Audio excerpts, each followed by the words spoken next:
Hi everyone, week one done. I thought I'd just send you a little video, try and cover as many details as I can, as succinctly as I possibly can. I hope the training's gone well. I see most of you are getting to it. Some of you not uploading, don't know whether that means there's no training going on or you're just not managing to upload. If you're having technical issues, just give me a shout. But I'd like to say well done to all of you.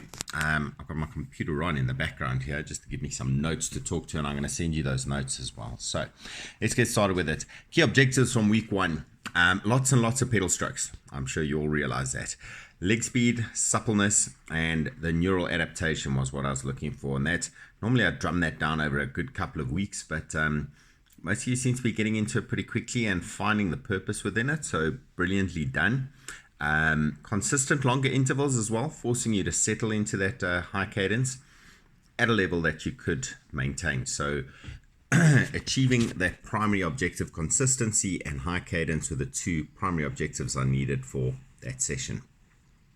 Outcomes: neural system trained. So the neural system is the connection between the brain and the muscles, and getting those neural pathways firing repetitively over and over and over again, which is part of your fitness regime and something people just don't take into consideration. But you need to train up that system to be able to handle the repetition, and that's what we've tried to spend some time doing over this past week.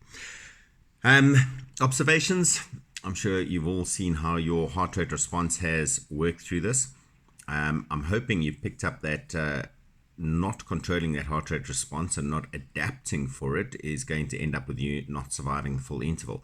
So I'm looking for you to be able to control intensity through the skill set. And you're going to find the same thing happening in 2 weeks' time as we go through the strength work side as well. So control the heart rate response. Don't let it get out of control. And you're going to do that by making adjustments to the resistance on the bike, adjusting the gearing, and maybe small adjustments on the cadence as well. In addition, you should be noticed how you felt different over the days as you developed it. Your neural system started to adapt. It became easier as you warmed up to be able to maintain those cadence markers and maintain them over time as well. So those were big markers that we needed to look for and the objectives we're looking to achieve. So on to next week, another big week as far as learning skill sets and teaching your body some drills. We're going into speed work proper. Now, when I say that, we were messing around with 100 RPM markers, so just getting comfortable sitting into the bike, letting the legs spin underneath you. Now we're going to push that leg speed exceptionally high. This is not something you're ever going to use really out on the road, but we're looking to push that extreme so that the body knows how to handle it, and what you thought was an extreme before will seem very, very normal. So 120, 130, 140, 150, maybe you can get up to 200 RPM, but the interval is going to be very short, so between 5 and 20 seconds long. And within that time period, we're looking for very, very high cadence markers. So you want to be spinning out really fast, seeing how many watts you can produce in that time, but it's not about the explosive power, it's about the leg speed.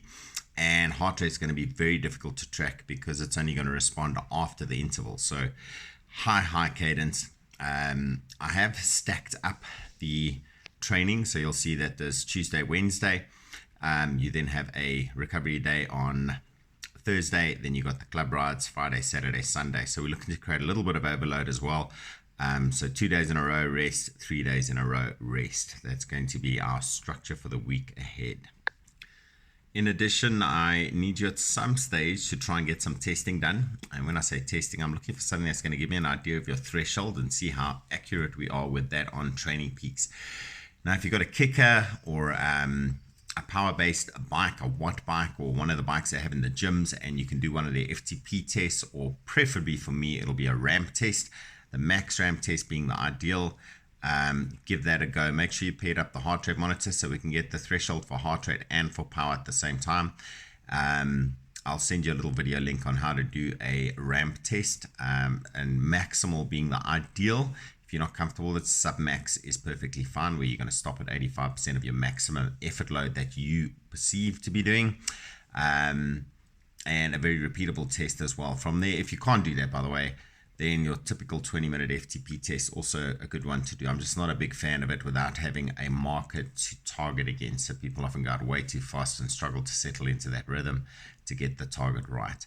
But at some point, one of your sessions, if you can head out there, either get testing done on a bike, on your kicker, or out on the road, 20 minutes as fast as you can. See what your average power, average heart rate is for those 20 minutes. Remember to warm up properly before you do something like that. And you'll have to find a section of road where there aren't going to be any obstructions, anything to stop you in your effort as you go through those 20 minutes. Anything more than that, questions, such like, please give me a shout. I see some of you putting feedback into Training Peaks. Brilliant. I'll try to respond to those as quickly as I can, as often as I can. And they're all valid. They help me understand that you're on the right track or experiencing the right things. And if not, or you don't understand something, then we can try and fix it. For those of you who haven't got your training linked up there yet, please give that a connect, and let's see if we can get you going as well. Anyway, have a great Sunday afternoon, evening, and all the best for the week ahead. Any questions, please shoot, and keep up the good work. Cheers.